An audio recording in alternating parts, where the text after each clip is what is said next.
Assalamualaikum warahmatullahi wabarakatuh. Selamat pagi.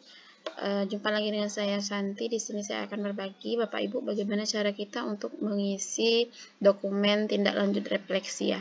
Di sini kita sudah melaksanakan praktik 75%. Jadi untuk menggapai 100% dari pelaksanaan praktik, maka kita melanjutkan dengan pengisian dokumen tindak lanjut refleksi. Caranya seperti biasa, buka di menu PMM, kita sebagai pegawai, guru sebagai pegawai, klik cek praktik kinerja.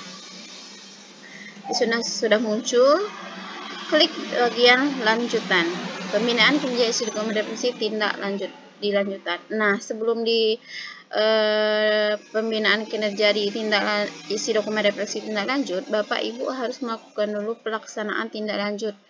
Harus melakukan pelaksanaan tindak lanjut, laksanakan pilihan belajar dan tindak lanjut lainnya. Nah, kemarin kita pada pembinaan kinerja isi dokumen tindak lanjut, kita memilih beberapa pilihan belajar. Jadi kita harus belajar dulu, post test dulu, lalu setelah itu baru kita mengisi dokumen refleksi tindak lanjut Bapak Ibu. Langsung saja kita klik lanjutkan.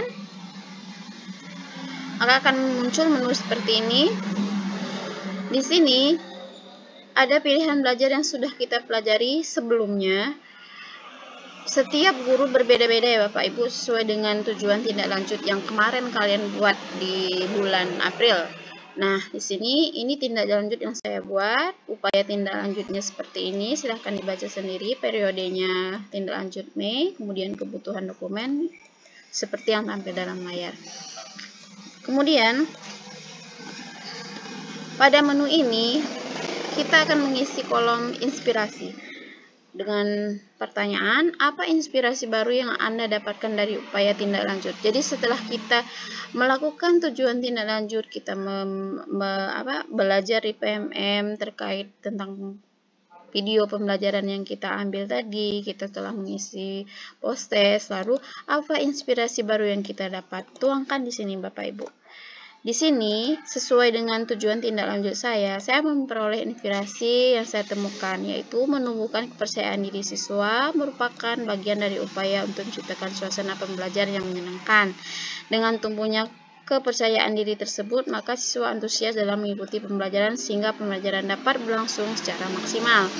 Saya kembalikan lagi, ini inspirasi sesuai dengan tindak lanjut Bapak Ibu. Nah, jadi jangan sampai inspirasi ini berbeda dengan tujuan tindak lanjut Bapak Ibu, seperti itu. Kemudian pada bagian ini, bagian kedua, kita lihat ke bawahnya ya. Berdasarkan inspirasi yang Anda dapatkan, inspirasi yang kita dapatkan ini, apakah perubahan praktik yang Anda di ruang kelas atau satuan pendidikan yang telah Anda lakukan? Jadi ketika kita sudah mendapat inspirasi, ke depannya apa perubahan praktik yang akan kita lakukan? Contohnya di sini saya mendapat umpan balik yang menyadarkan bahwa murid khawatir masuk kelompok yang tidak dipilih. Itu sekedar contoh ya Bapak Ibu. Kemudian kalau saya akan membuat perubahan. Saya akan menetapkan kelas impian bersama kesepakatan kelas siswa saya nanti gitu. Kemudian di kolom ketiga, saya hapus dulu. Dengan pernyataan apa 3 tantangan paling sulit yang akan Anda hadapi dalam melakukan perubahan tersebut. Jadi ini perubahan yang akan saya lakukan. Apa tantangan yang tersulit nanti kira-kira ya, yang akan kita dapatkan untuk melakukan perubahan ini. Nah, di sini contohnya saya sulit mengajak guru lain praktik simulasi setelah jam mengajar. Bisa saja saya sulit mengatur waktu karena jam saya mendapatkan jam mengajar yang padat. Bisa saja saya kesulitan karena dewan guru susah diajak untuk simulasi belajar. Nah, banyak sekali contohnya ya Bapak Ibu, tergantung Bapak Ibu sendiri ya. Di sini saya tantangan saya penyamaan persepsi. Jadi saya ingin menyamakan persepsi saya dari guru yang mengajar di kelas yang sama. Jadi saya mengajar di 4 kelas. Jadi untuk menetapkan kesepakatan kelas ini, saya pikir tantangan saya itu untuk menyamakan persepsi guru-guru yang mengajar di kelas itu agar nanti kelas impian ini terwujud Bapak Ibu. Kita lanjut di kolom berikutnya. Di kolom ini, bagaimana rencana kita dalam mengatasi tantangan tersebut agar bisa memastikan perubahan terjadi. Nah, ini tantangannya. Tantangannya sudah kita temukan. Lalu bagaimana agar bisa memastikan perubahan itu? Misalnya, diberikan contoh ini, minta bantuan atasan untuk mengumumkan di rapat agar persepsi ini sama, bisa mengatur waktu, atau bisa mengajak diskusi dulu sebelum melakukan persamaan persepsi. Nah, silahkan ditulis di bagian kolom ini ya Bapak Ibu. Nah, di sini saya tulis upaya saya itu penyamaan persepsi bersama guru yang mengajar di kelas yang sama, seperti itu. Kemudian kita masuk di kolom berikutnya, pilihan belajar dari platform Merdeka Belajar.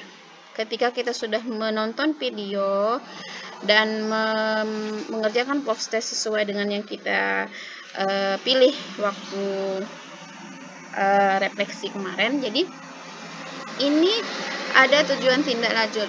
Perbedaannya, yang ini yaitu pilihan belajar dari platform Merdeka Belajar, kemudian yang ini pilihannya formulir refleksi tindak lanjut pilihan belajar. Nah, jadi perbedaannya seperti itu Bapak Ibu. Tapi untuk bagian kolom sama saja. Kita masuk ke kolom pertama bagian kedua. Jadi tujuan tindak lanjut pada pilihan belajar itu pengelolaan kelas untuk mencapai pembelajaran yang berpusat pada peserta didik, kemudian pengelolaan perilaku peserta didik. Lalu apa inspirasi baru yang kita dapatkan dari upaya tindak lanjut? Nah, jadi di sini saya memperoleh inspirasi. Saya akan kolaborasi bersama teman sejawat di komunitas belajar untuk pengelolaan perilaku peserta didik. Kemudian di kolom berikutnya, ini bebas ya Bapak Ibu, boleh tuangkan apa saja inspirasi Bapak Ibu di sini, tapi sesuai dengan tujuan tindak lanjut Bapak Ibu. Jadi ini bebas, merdeka Bapak Ibu mau menyatakan apa inspirasinya, tapi terlepas dan tidak maksudnya di sini nyambung dengan tujuan tindak lanjut yang akan kita lakukan. Lalu kolom kedua, berdasarkan inspirasi yang kita dapat ya, inspirasi yang tadi, apakah perubahan praktik Anda di ruang kelas? Sama ya, ketika kita sudah memperoleh inspirasi ini, apa yang kita akan lakukan? Lalu di sini saya akan melakukan pengembangan kompetisi dengan cara saling mengobservasi pembelajaran dengan rekan sejawatnya untuk memperbaiki pembelajaran. Jadi nanti saya akan mengajak teman sejawat saya mengobservasi saya ketika pembelajaran. Nanti ada hasil observasi dari teman sejawat saya, itu akan saya perbaiki nanti ya. Kemudian apa 3 tantangan yang paling sulit kita lakukan untuk tercapainya ini ya Bapak Ibu. Nah, jadi saya masih ada kebutuhan belajar saya yang belum terakomodir dalam komunitas belajar. Di dalam komunitas belajar kita tuh masih ada beberapa kekurangan. Seandainya misalnya sudah tercukupi, nanti kita akan cepat untuk mencapai perubahan ini Bapak Ibu. Lalu selanjutnya di kolom terakhir, bagaimana rencana kita untuk mengatasi tantangan tersebut agar bisa memastikan perubahan terjadi? Upaya kita memperbaiki yang kalau tantangannya ini, upaya kita bagaimana? Jadi upaya saya di sini, komunitas belajar diharapkan dapat mengidentifikasi kebutuhan permasalahan pembelajaran di setiap anggota komunitas. Jadi di sekolah itu ada komunitas ya. Jadi nanti di komunitas itu semoga saja dapat mengidentifikasi kebutuhan permasalahan pembelajaran di setiap anggota komunitas. Seperti itu. Jika sudah dan dirasa sudah pas, boleh dikumpulkan. Jika belum, boleh Bapak Ibu simpan di dalam bentuk draft ya. Demikian video singkat dari saya tentang bagaimana mengisi dokumen refleksi tindak lanjut. Ini sekadar contoh, dan untuk kedepannya jika Bapak Ibu memberikan pendapat inspirasi, ini tidak harus seperti ini ya. Maksudnya inspirasi tergantung dari apa tujuan tindak lanjut yang Bapak Ibu temukan. Demikian dari saya tutup. Wassalamualaikum warahmatullahi wabarakatuh dan bye-bye.